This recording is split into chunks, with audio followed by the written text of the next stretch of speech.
Guys, when you're tuning a high treble like this, the frequency of the hitting of the note has to increase. So you're not going to be tuning the long part of it like you would in the bass.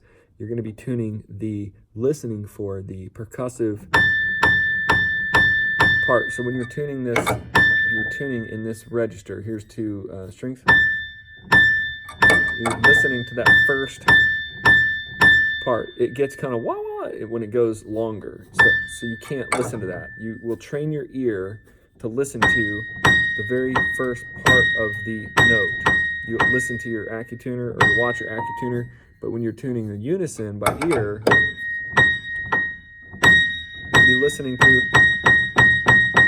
that first part. So that is a tip that you need to be doing. If you're tuning like this, up in the high treble, it's not good. You'll actually notice guys will go,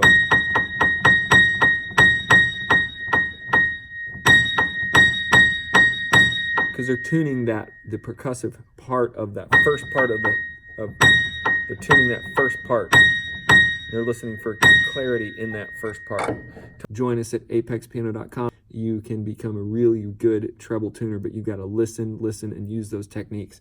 All right, meet me over there at Apex Piano. Make sure you like and share and subscribe this video for all you guys who like to learn piano tuning out there.